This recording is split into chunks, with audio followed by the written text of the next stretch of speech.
Well, today is Tuesday, March 4th, 2023, the day that a former or current United States president will be indicted for the first time in our country's history. And while we have known about this event and the 30-plus charges former President Donald Trump will face for about a week now, we don't know the strategy his legal team might be taking going forward. For more on this, we go now to political correspondent Joe St. George, who joins us live from New York. And Joe, we've been hearing about the formal booking process with the former president, but when it comes time for him to enter a plea, what are we expecting and what will follow from there?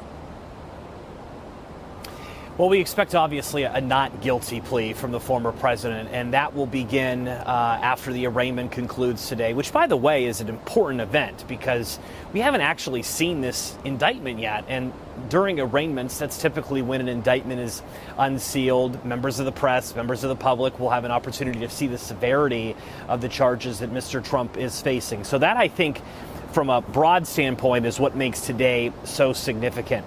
Yes, Mr. Trump will be formally processed, fingerprinted. If this was a normal case involving a normal person, it would also involve a mugshot and handcuffs. But Mr. Trump may be afforded some flexibility, some special treatment on that front today. You asked about the legal strategy as far as what's next.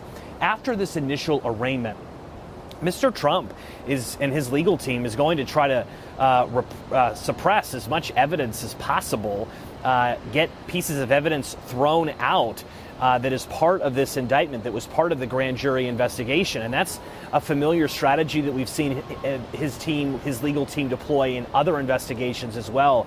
They don't believe Michael Cohen is a credible witness, and they don't believe that the prosecution should use him in the upcoming trial. They'll likely try to challenge other pieces of evidence and other pieces of testimony as well. So really the process is going to be long. It's going to be lengthy. There will be a lot of pretrial hearings before this actual trial take place. Obviously, the goal in the end here for Mr. Trump's attorneys is to deliver a not guilty verdict. Gotcha. And of course, Joe, this historic event, it's obviously the biggest news of the day, if not possibly year. Yeah. It's not the only potential legal trouble, though, the former president is in. So can you tell us about the other investigations Mr. Trump is facing and the different timeline or timelines those are on? Yeah, and if you speak to people, lawyers, legal experts in Idaho or here in New York, they'll tell you that the other investigations are potentially more serious and would carry with it much more serious felonies as opposed to what we're talking about today in Manhattan. In Fulton County, Georgia, the district attorney there is getting closer, it seems, to indicting former President Trump into possible interference in the 2020 election. Remember, there's that phone call that the prosecutor has that Mr. Trump allegedly made asking to find votes to help him secure the presidency after the election. And then we have the Department of Justice, the special counsel investigation led by Jack Smith that's looking into possible mishandling of classified documents as well as January 6th as well. So those are some pretty serious investigations that would potentially carry with it some pretty serious accusations and indictments, ones that are much more severe than what we're talking about here in New York. Remember, today's hearing, the charges are really about business fraud.